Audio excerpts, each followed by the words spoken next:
Welcome to the Katonah Poetry Series. I'm Leisha Douglas, poet advisor to the series, along with my friend and former KPS director, Billy Collins, who joins us via Zoom today to introduce Gregory Djanikian.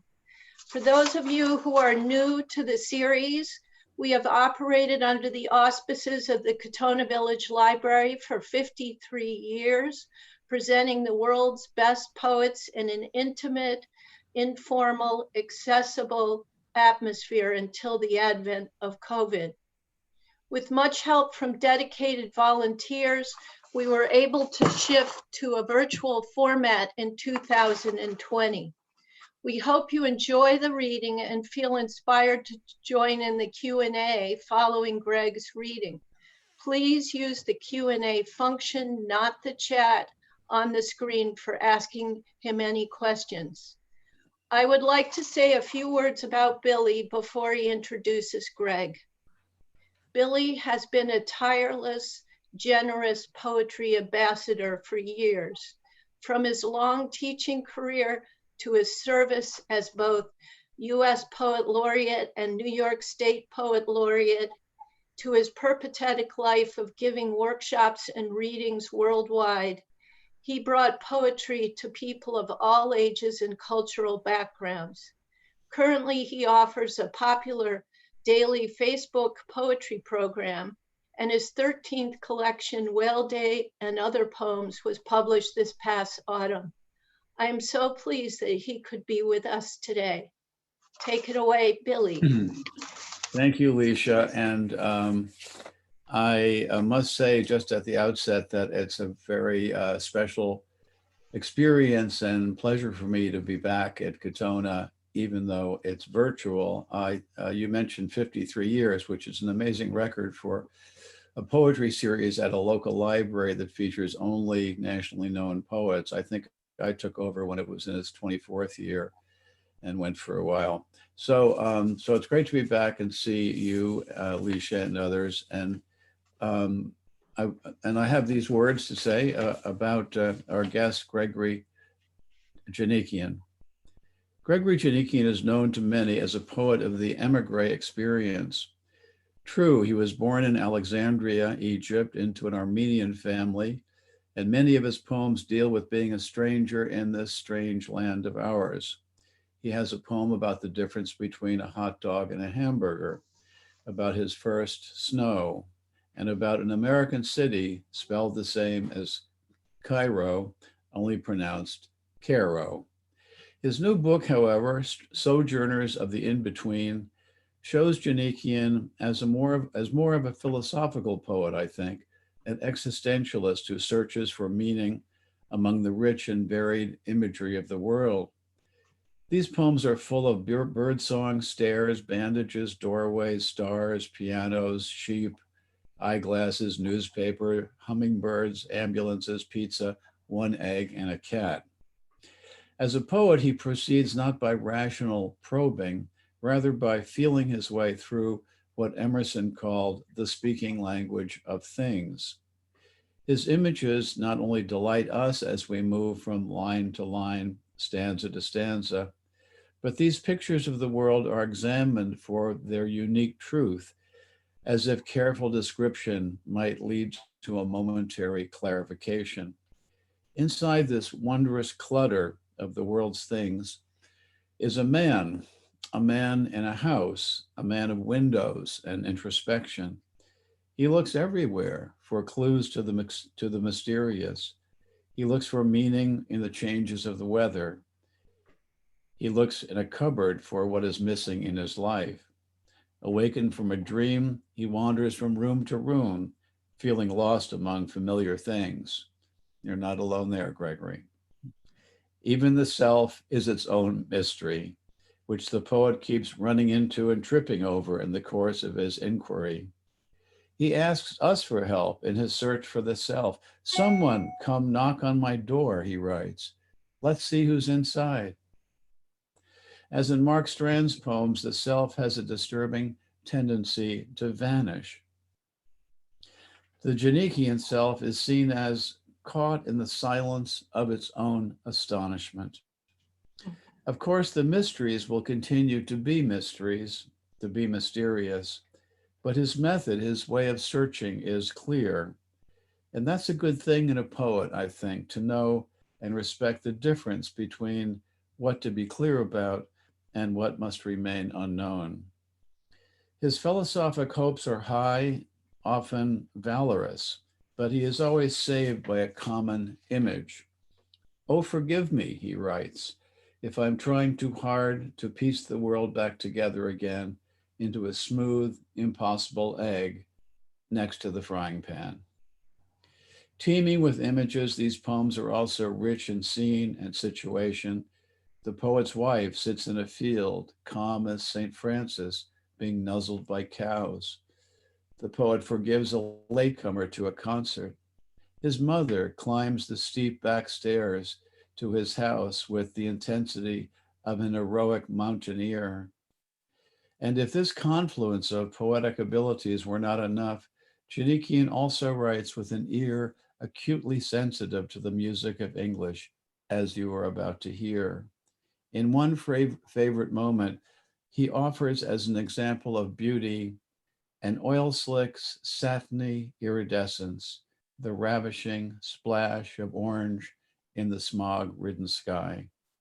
Please clap your hands in the quiet of your homes and welcome to the Katonah Poetry Series, Gregory Djanikian. Thank you. Thank you very much, Billy Collins, for that wonderful introduction. I'm honored to be reading at the Katonah series. Thank you, Jim Garber and Alicia Douglas and Catherine Daring and Anne Van Buren, who posted the interview and did the interview with me. Thank you all. And my only regret is that I couldn't be with you in person. But here we are. I'm going to read from my latest book, Sojourners of the In-Between. I've been thinking of in-between states. Of course, the great in-between state that we experience is life itself between birth and death. But there are other in-between states between the past and the future, the life of the body, the life of the mind and spirit, convergences, comings together, and dispersions, fallings away. And our desire also for knowledge and certitude, and concomitantly our desire to keep the world elusive and our lives full of mystery and wonderment and astonishment. I think these are the things that I was thinking of as I was writing most of these poems. I'm going to start with the first one. It's called Harbingers. Always the small before the large, the early crocus before the full-bloomed garden, the single firefly until the thousand lights. That man in the pink Hawaiian shirt and those clunky snowmobile boots, I don't know why he seems so lost standing on the sidewalk in Hardwick, Vermont. But yes, I would like to say to him, thank you for making an appearance, and more brilliance, please. It's like the priest who walks into a bar with a frozen mackerel under his arm yelling, fish, sure, I give you fish, while every astonished eye waits for the loaves to appear and maybe the wine. Sometimes the earth's a desert of promise, the world's soul damaged, dream cities ruined. Other times you wish to keep living in it to see the parade by your door. For instance, just this morning, one robin, then 100 in the yard, pecking at the grass for seeds, fat city for a thing with feathers. And here's the street corner mime ventriloquizing through a dummy who also seems to be a mime. But isn't there a place for it? The unheard words making us suddenly think of the many that might be spoken. Haven't we imagined the end of the drought by feeling one droplet of rain? Or wanted to paint the whole town red by seeing a sun streak at dusk? I mean, here's a pot of gold. Don't we always look for the rainbow to travel back to where everything started?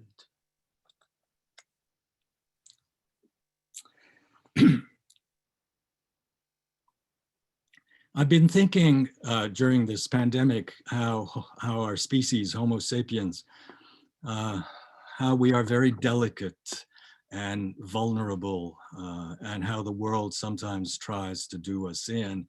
And yet we keep resisting and trying to carve a small place for ourselves on this earth.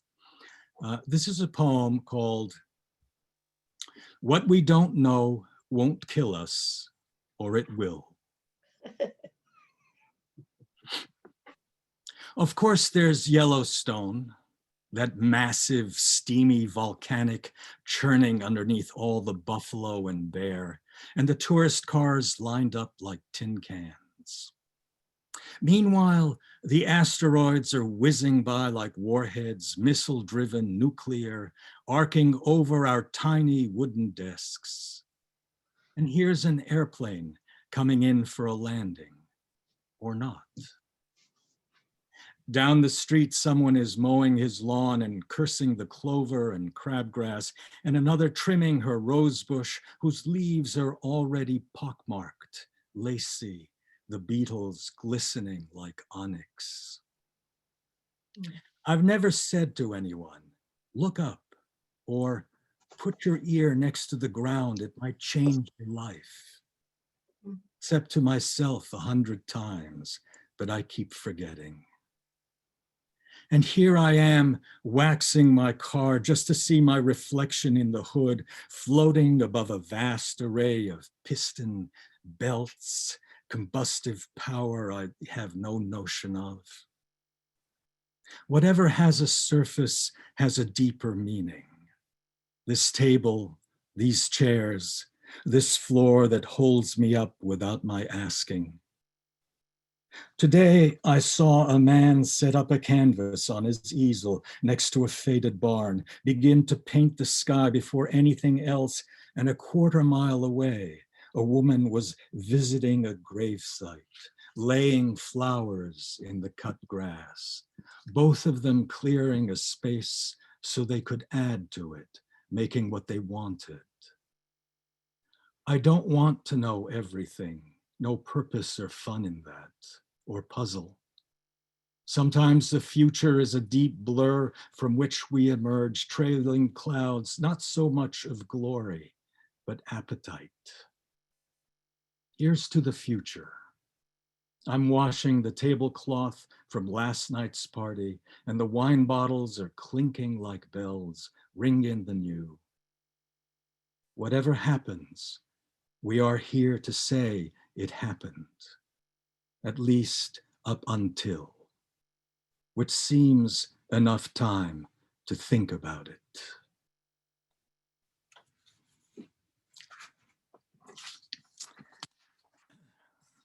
A poem about my father. He died some years ago. I used to try to get him to go outside on a walk with me or stroll around the garden. And he'd look at me and he'd say, Greg, I'm an inside man. And so here's the poem, Inside Man. My father was an inside man, hotel room, smoke-loving casino man. Loved nothing of the rose or walking stick, nothing of bee balm or the bee.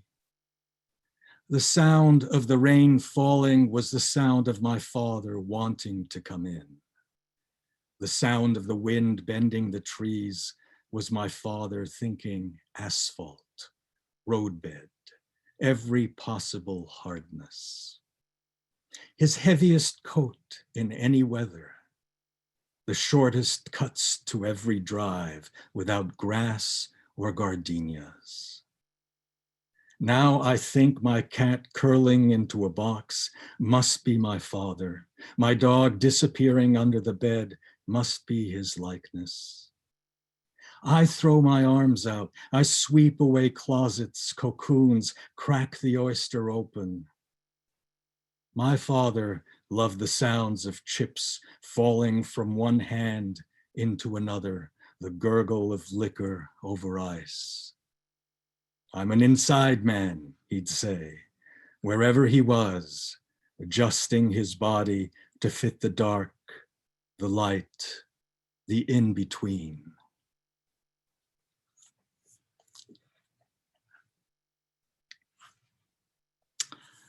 And here's a poem about my mother, which Billy mentioned. My 90-year-old mother would be an alpinist. She's older now, but at that age, she used to come visit me and climb my steep porch stairs. And as she was doing it, she would enumerate all the mountains that she hadn't climbed, as if she were climbing them now. So here's a poem about her. My 90-year-old mother would be an alpinist. She's climbing my high porch stairs, pulling herself up by the railing, her purse slung at her elbow. She's taking one tread at a time with an eye on where it matters. Jungfrau, she says, without stopping to take a rest. Kilimanjaro. I hear her humming a song she's known from childhood, little marionettes about to dance, bowing and curtsying at the edge of a precipice. Nothing will ever replace the magnolia that shades the porch, that half shades her now in its greenness. I've offered her my arm, but she loves saying the name of each difficult mountain, feeling the slant. There is no moment that holds her as well as this one, the body rising from the shadow body behind it. Mont Blanc, she says, Aconcagua, lifting herself one tread at a time. Let the mountain monasteries far off sound their bells, the alpenglow shine in the distance like stained glass. Here too, where steepness is a stairway leading only to my front door. Every breath is hard-won and holy, every step a kind of prayer.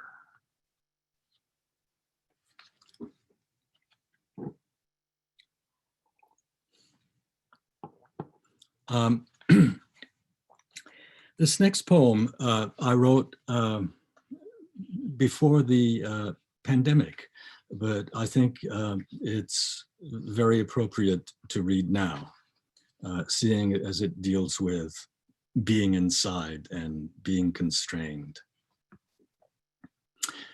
It's called Loose Ends.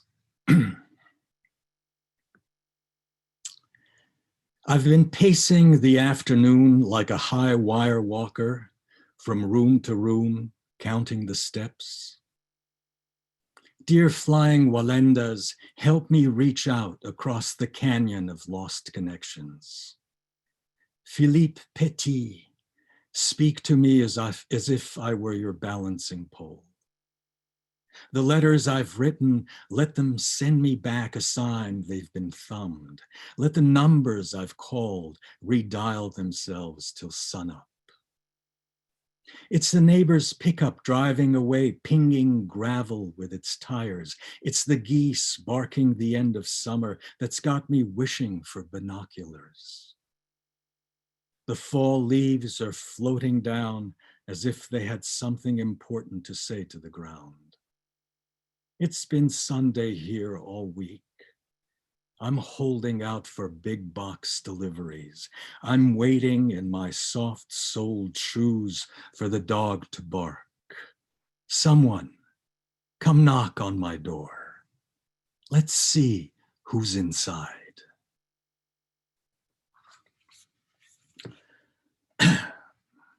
Well, won't it be a wonderful surprise when we walk out the door without our masks and have a drink or have some food at a restaurant and hopefully continue our normal lives again. It will be a surprise. And I'm going to read a poem called Surprises. I love surprises, especially good ones. I'm going to dedicate this poem to my wife. She's a wonderful artist and sculptor, but she confesses that her musical ability is subpar. Though one New Year's Eve, she and I played a very simple Mozart clarinet duet to the astonishment and surprise of everyone there. Unfortunately, that collaboration has ebbed, but just musically. Surprises. My wife says a D sharp in the key of C is such a surprise to her ear. It's no wonder people sing in the choir or play the banjo at odd hours. Last night, the Algerian delivering our pizza suddenly broke into French as if we were natives, inviting us to dinner. Meet the family, he said, come dip our bread with him in the tagine. Sometimes it's a sound of a rotary phone, sometimes the clink of milk bottles on the porch. And here's the elevator man in his uniform asking us, what floor, please? And I'm thinking, how about all of them just for the ride? Or maybe I'd like a slow stairway to heaven, just to that beach on planet X where all my comic book heroes are lounging about in their swimsuits, sipping margaritas under a double sun.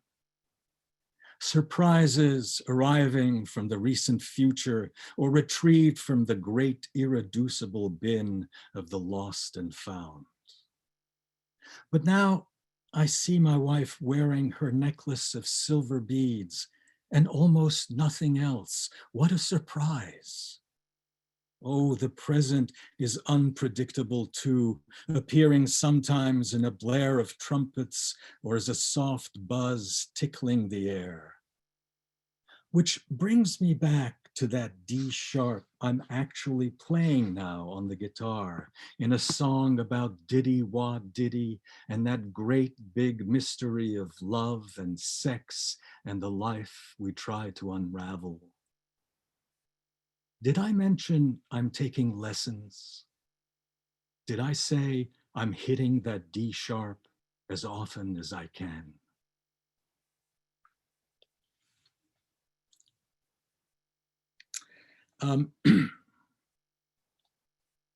There are some subjects that I guess one feels one doesn't really have any interest in and doesn't want to touch or write a poem about. But the topic insists itself, and then one tinkers with it, and lo and behold, a poem develops. And this is what happened to this next poem. It's called Banality. Who wants to write of banality? But apparently I did. There's a couple of names mentioned. One of them is, I'm sure you know, Rosalind Franklin, who was a crystallographer and helped Watson and Crick decode the DNA structure, though she died too early to garner the Nobel Prize with them. Banality. There's something to be said for banality. The way it keeps everything on a level plane, one cliche blithely following another like cows heading toward the pasture. How lovely sometimes not to think about Russian futurism or the second law of thermodynamics, or how thinking itself requires some thoughtfulness. I'd like to ask if Machiavelli ever owned a dog named Prince. I'd like to imagine Rosalind Franklin lounging pleasantly by a wood stove. Let the mind take a holiday, the body put its slippers on. It's a beautiful day, says the banal, and today I'm happy to agree with its genial locutions. Woof, woof, goes the neighbor's dog. The sun is pouring in through the window, heating up the parlor. The blue sky is so blue, and the cumulus clouds are looking very cumulus. I'm all for reading a murder mystery, something with flair but forgettable. Or some novelette whose hero's name is Hawk or Kestrel, a raptor bird soaring above his ravished love. I'm lying on the couch with easy puzzles. I'm playing a song that has no accidentals. Life's but a dream, comme ci, comme ça. No doubt, tomorrow I'll be famished for what's occult and perilous, all those knots in the brain, all the words that are hard to crack. Today, I'm floating like a feather. Call me Falcon. Look me up in the field guide under blissful, empty-headed, under everything that loves what it does today and requires no explanation.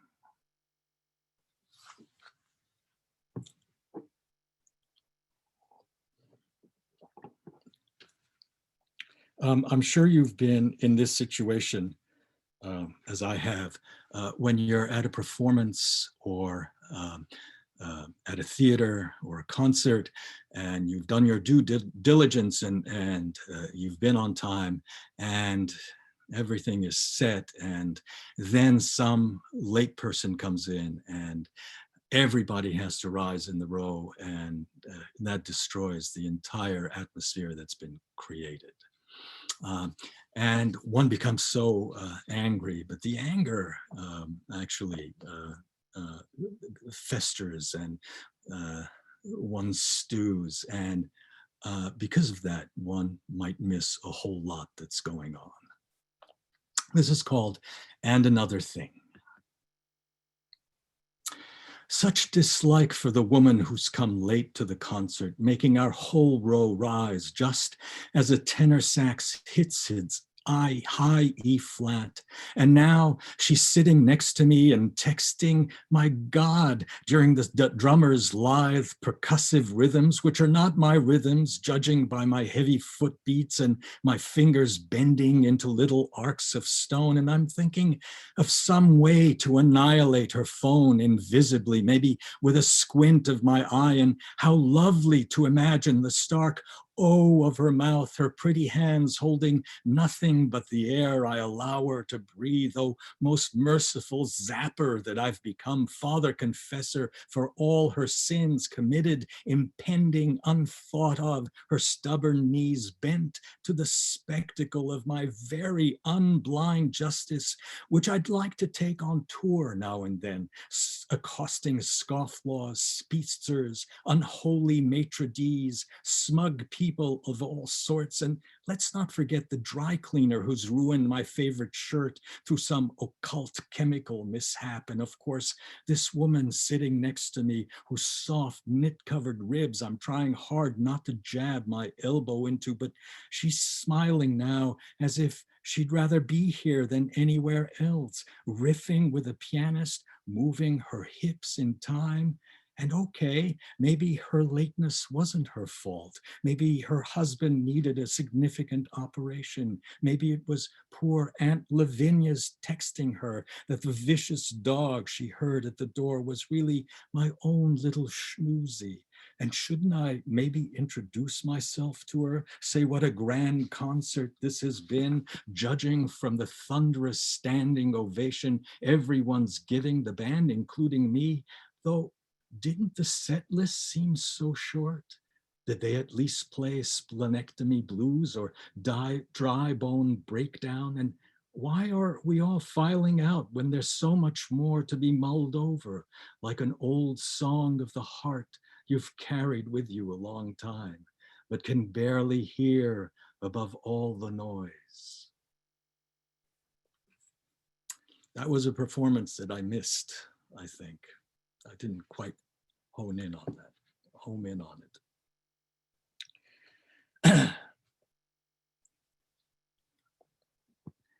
We all like to have, especially when things are good, we all like to have them remain stable. But of course that never happens and things change. Oftentimes there'll be a knock on the door and you'll suddenly feel that your life has completely gone awry. This sounds like the pandemic, but this poem is called Homecoming. There's a heavy knocking on your door, and suddenly the door seems incidental. Take the rugs, you say, take the food, but they take you. Say you're only imagining it. But what if you disappear for years sitting in your own parlor without anyone calling your name? Every morning you feed the cat, make the coffee, invite the news to join you for a cup, flood tides, fire gusts, the crowded Kuiper belt. Even the small upheavals now are as noticeable to you as the larger ones, the carpenter bees poking holes in your walls. You'd like the future to stay where it is, blighting someone else's garden, or rising with a smoke above a city you've never been to. Isn't it ingenious being alive, as if you've had some say in it? There's nothing to do but believe you'll be all right where you are until the cows come home, which they do every day, as any farmer will tell you. Look there, across the fields.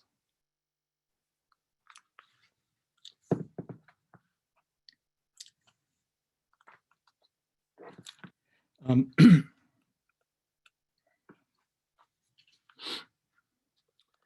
poem called Nostalgia.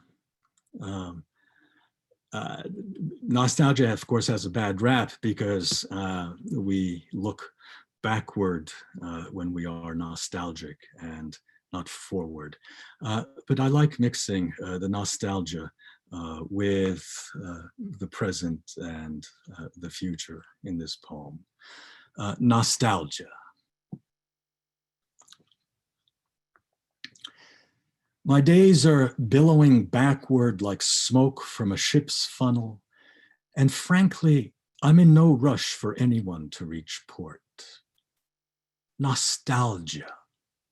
Isn't it a flaw in every traveler who stares too longingly at his wake, though the word from the Greek nostos suggests a desire to return home? I'm caught in some time warp, not knowing where my life's fiesta is, here in my kitchen or someplace I've passed through, Paris or Altoona maybe, or the Straits of Messina where I've never been. I'd like to mention that there are green apples in my fruit bowl next to the radio. I like the curlicue peels I can make. I like the tenor madness that coils from the speakers into my ear. My friend says it's a prime Odyssean misadventure how we might languish on some uncharted isle if we lose sight of our past affections. Though didn't Lot's wife turn back for that last lingering look, scattering herself into 10,000 selves? Those apples in my bowl are giving off a sweet, luscious scent, and the music is creating a yearning in me for more new riffs and ka-chings. And if I had a photograph of every second of the life I've already lived, I might feel bedraggled by it. Or maybe not. Maybe I'd pore over every snapshot, nuance, every shade of gray, committing them to memory, that dear, crazy custodian of all our lunacies and pleasures. Now the radio's playing Teenager in Love, and that's me, I hear myself saying, thinking of a Friday night dance with my first awkward kiss with a girl that traveled through my heart. And this is me too, now with an appley succulence against my mouth, tasting the poignancy of not being what I was, but still beguiled by this sticky, bewildering kiss of time on my lips. Hearing the young gauzy voices singing, "Why must I be?" The past coursing into the present, the then and the there into the here I am.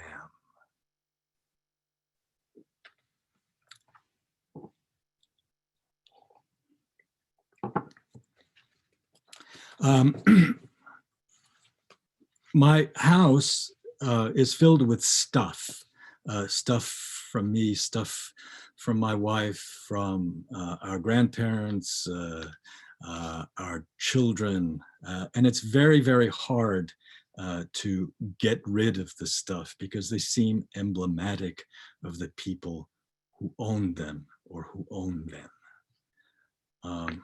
This is called stuff.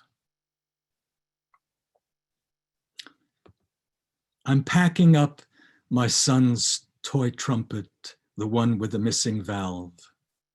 I'm storing my grandmother's wool coat in a box among all the other boxes. Serving plates, eyeglasses, books, old letters in a fine hand. So much stuff has collected, bags of it, suitcases.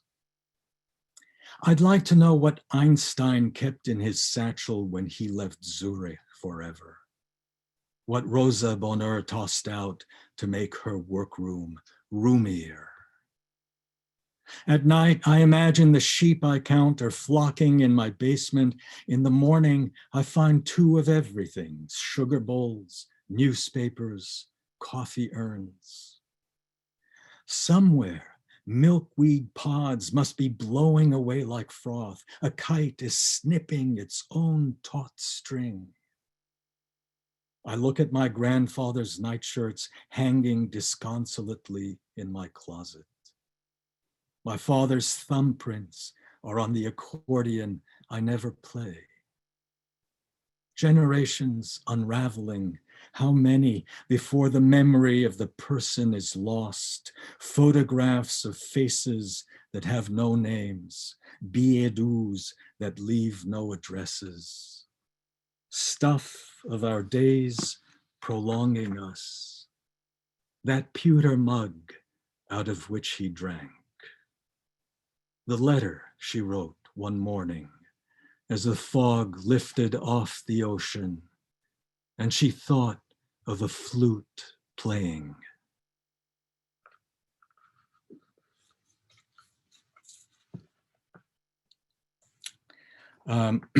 Here's another poem about my mother, who now is 97 years old.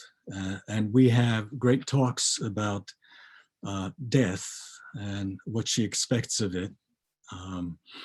Very pleasant conversations, I might add. This one is called "My Mother Considers Her Death During Cocktail Hour." It will be a sleep without dreams, she thinks, or someone ushering her into a plush limo. No other alternatives for her, though she'd like the limo to carry a full bar. Nothing about becoming pure light or hearing bird song at the edge of a field and wanting to be the song. I'd rather hear something heftier, she says, a coffee grinder, a deep muscle massager, something to keep me rolling. She stopped waiting for her father to unhook the swinging door. The sound of wind in the chimney has been nothing but wind. My turn, she says. All the lights are green. I'm almost at the exit ramp. Outside, the cumulus clouds are silently scudding away from all the ruckus. Geese are writing the sky with invisible quills. Tomorrow, she might recite the poems she's loved, haply remembering the violins of autumn that wound the heart, and evening slowly latching the garden gates. But now, she's after a dollop of bourbon. It's cocktail time. We're clinking to the great beyond, stars, galaxies, rocketing our imagination toward what may fall or last. And here's to the sheer improbability of being where we are, making a small place in the world where a history of our loves and losses shape us into who we are. Here's to forgetfulness too, she says, turning on the lights. Give me an absence that stays absent without any trouble. Sometimes there's nothing the world can add to make itself more than it is. Outside, we hear the wind howling in joy or anger. What a mystery we make of it. And looking out onto the steepest darkness, our lit windows are like large, unblinking eyes.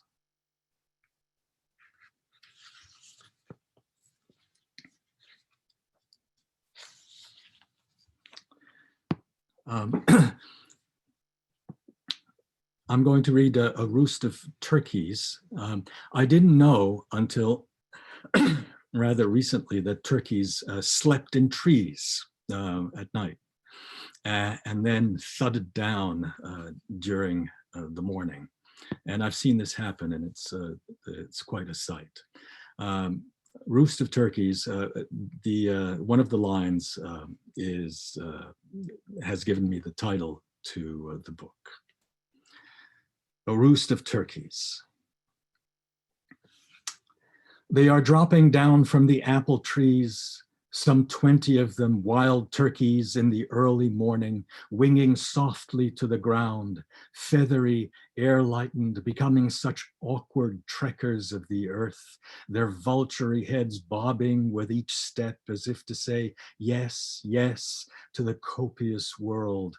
Omnivores gobbling salamanders, seeds, blueberries, worms, moving in a line toward tall grass or woods, in whose shelter they'll disappear before the sun leashes its depredations, hawk's talons, weasel's jaw, gunshots spiking the silence.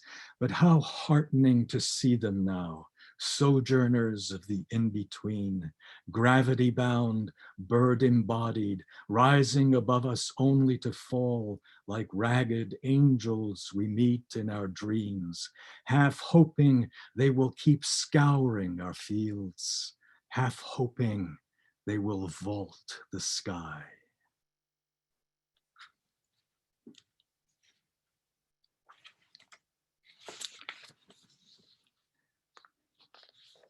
I had a dog for a pet for about 21 years, and of course, grew very attached to her.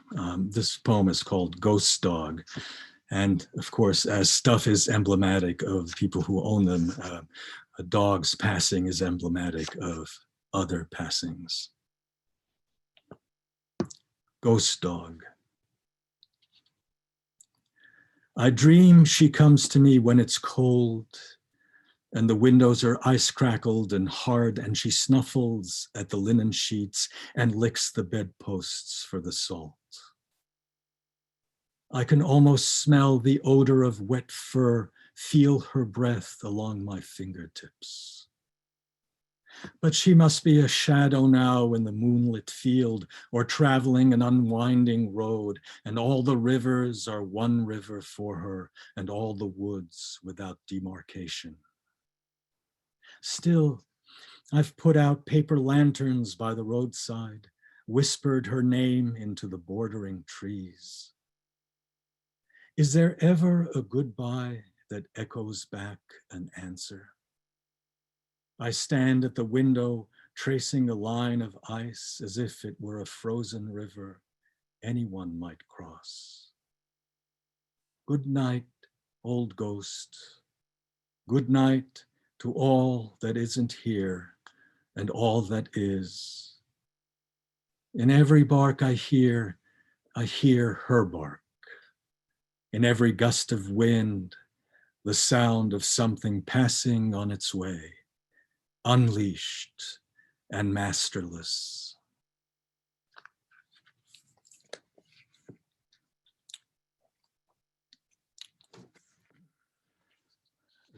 Just a few more. This next poem was a gift to me. One of my friends, Ralph Rosen, who might be listening, told me that when his father died, 3 days afterwards, he thought that the mourning dove that was pecking at his window at night was in some form his father reconstituted. So this poem is called Reconstitutions, Dispersions.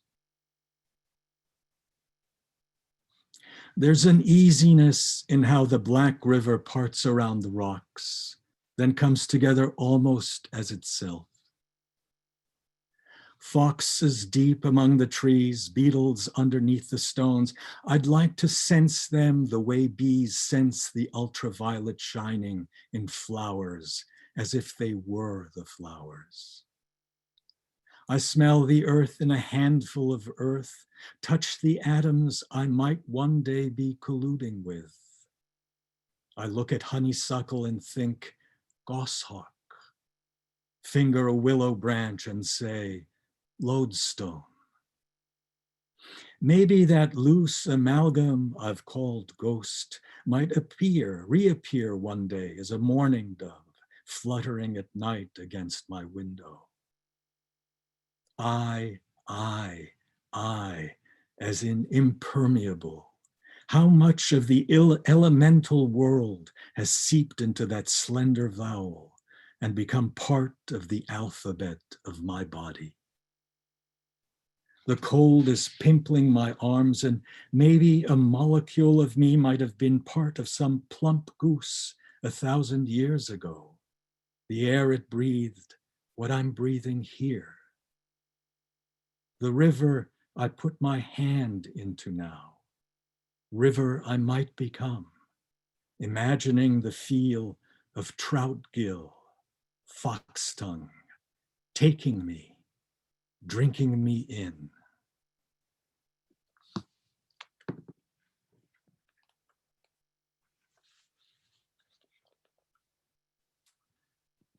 Horse heaven.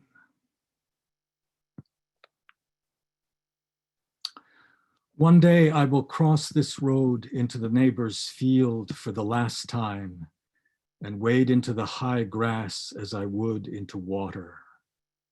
And I will see a horse I have never seen standing easily in the greenness of the world without effort or impatience, its warm, nuzzling mouth, the delicate pastern and hock being the indelible signs of its likeness.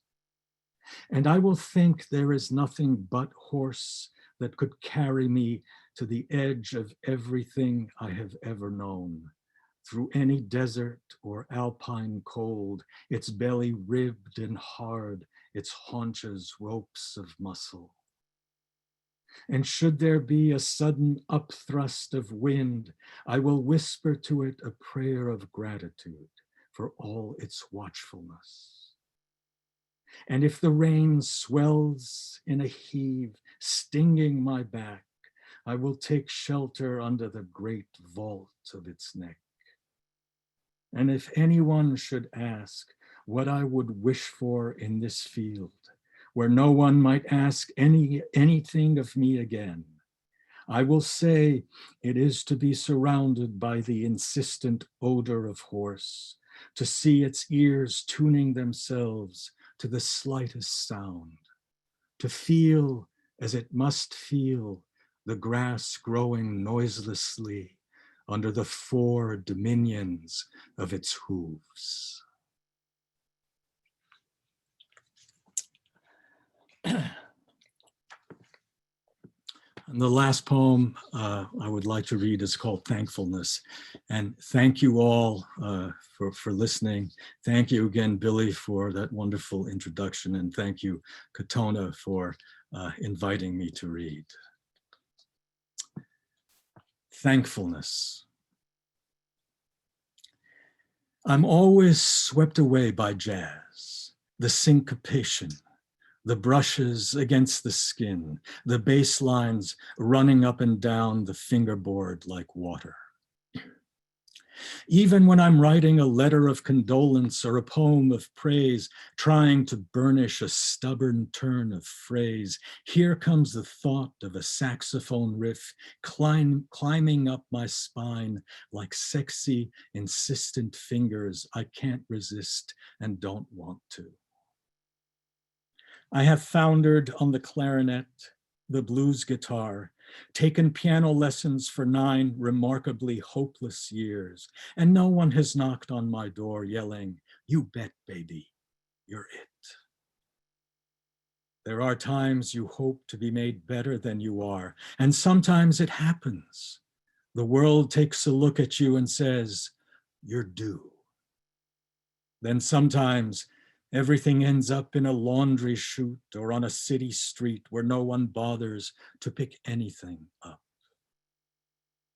But here's Coltrane's solo now on My Favorite Things, which has become one of my favorite things. Here's Miles trumpeting, so what, so saucily, it causes a momentary gladness in me and all that I do. Sometimes loveliness is other people pulling you in their wake toward a different island, the island you've always imagined floating toward and maybe never reaching, except for those temporary reprieves when you're suddenly filled with gratitude for being where you are, on the same planet as someone who's just played a genius note, or spoken a word that was never there until it was. Thank you.